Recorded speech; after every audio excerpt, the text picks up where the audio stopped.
पहाड़ों पर लगातार हो रही सर्जिकल स्ट्राइक का असर अब मैदानी इलाकों में होने लगा है। मध्य प्रदेश की अगर बात करें तो प्रदेश के कई संभागों में शीतलहर चल रही है। भोपाल में 14 किलोमीटर प्रति घंटे की रफ्तार से सर्द हवाएं चल रही हैं। वहीं प्रदेश में सबसे कम तापमान दतिया में 3 डिग्री दर्ज किया गया है। मुरैना में 4 डिग्री तापमान दर्ज किया गया है, जो इस साल का सबसे कम तापमान है।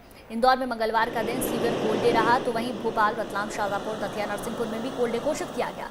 मौसम विभाग के मुताबिक आने वाले दिनों में तापमान में और गिरावट दर्ज हो सकती है। ये देखिए 2 तस्वीरें। पहाड़ों पर बर्फबारी हो रही है, जिसकी वजह से मौसम मध्य प्रदेश में भी काफी नीचे गिर गया है।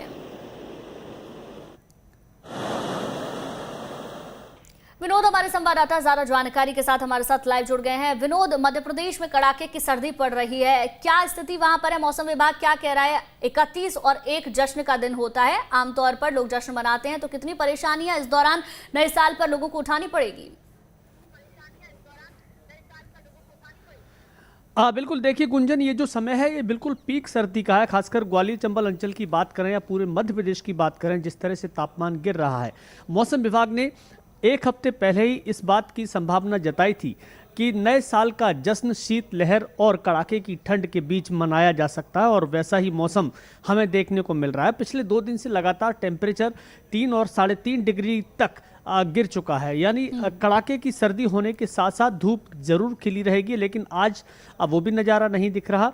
आप पीछे तस्वीरों में हल्का सा आपको कोहरा जरूर दिखाई दे रहा होगा, और कोई भी ऐसा व्यक्ति नज़र नहीं आता सड़क पर जो सर्दी से बचने की कोशिश न कर रहा हो। आज नए साल का जश्न है, और नए साल के जश्न में एक तो प्रशासन ने गाइडलाइंस जारी कर दी है कि 12:30 बजे के बाद कोई जश्न नहीं होगा। दूसरा, कड़ाके की सर्दी के बीच ज़्यादा देर तक लोगों का घर से रहना भी ठीक नहीं है, क्योंकि शाम ढलते ही बहुत तेज़ सर्दी होने लगती है। और लगातार हम पिछले 1 हफ्ते से ये देख रहे हैं कि दिन तो गर्म होता है, लेकिन सुबह और शाम अचानक से सर्दी बढ़ने लगती है। लेकिन आज हमें लग नहीं रहा कि आज दिन भी गर्म होगा। हालांकि मौसम विभाग ने संभावना जताई है कि धूप खिली रहेगी।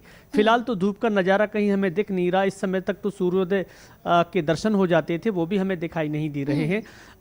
पिछले कुछ दिनों से दतिया, मुरैना, भिंड, ग्वालियर, ये पूरा जो चंबल अंचल है गुंजन, इस चंबल अंचल की खासियत रही है कि ये दिसंबर के आखिरी सप्ताह और जनवरी के पहले सप्ताह में कड़ाके की ठंड को चपेट में ले लेता है। और यही वजह है कि उत्तर भारत से जितनी भी शीतलहर आ रही है, बर्फबारी हो रही है, उसका सीधा सीधा असर इस अंचल पर पड़ता है, जो इस समय दिखाई भी दे रहा है। ठीक है विनोद, प्रशासन की तरफ से कुछ खास तैयारियां की जाती हैं ठंड के मौसम में, क्या तैयारियां इस बार ग्वालियर में की गई हैं प्रशासन की ओर से? देखिए 2-3 तैयारियां हैं गुंजन ऐसी जो हमें हर साल दिखाई देती हैं। सर्दी में अलाव के इंतजाम होते थे, कंबल वितरण होता था, और या फिर जो शेल्टर होम बने हुए हैं, वहाँ जिन लोगों के पास घर नहीं है, बेघर लोग हैं जो फुटपाथ पर अपनी रात बिताते हैं, उनके लिए रजाई गद्दे के इंतजाम करके ठहरने की व्यवस्थाएं कर दी जाती थीं। और वो व्यवस्थाएं तो हमेशा देखने को मिलती हैं। इस बार भी वैसी व्यवस्थाएं की गई हैं। हालांकि इस बार प्रशासन का ज़्यादातर ध्यान कोरोना कंट्रोल के ऊपर रहा है। ऐसे में बहुत सारी चीज़ें ऐसी हैं जो समय पर नहीं हो पाई। अब हालांकि नगर निगम और तमाम ऐसे समाज सेवी हैं जो अब निकल गए हैं अपने अपने घरों से इंतजाम देखने के लिए, और जहाँ जहाँ उन्हें व्यवस्था करने की ज़रूरत होती है, जहाँ चौराहे हों वहाँ अलाव जलाने की व्यवस्थाएं की जाती हैं। लोगों पे नज़र रखी जाती है कहीं कोई सर्दी में ठिठुर तो नहीं रहा गरीब बेघर, उसको ले जाके शेल्टर होम तक पहुँचाने के इंतजाम किए जाते हैं। तो ये भी अब शुरू हो गया है, क्योंकि आने वाले दिनों में 20 जनवरी तक, 15-20 जनवरी तक और भी ज़्यादा सर्दी इस अंचल में देखने को मिलती है। टेम्परेचर 2 और 1 डिग्री तक भी चला जाता है।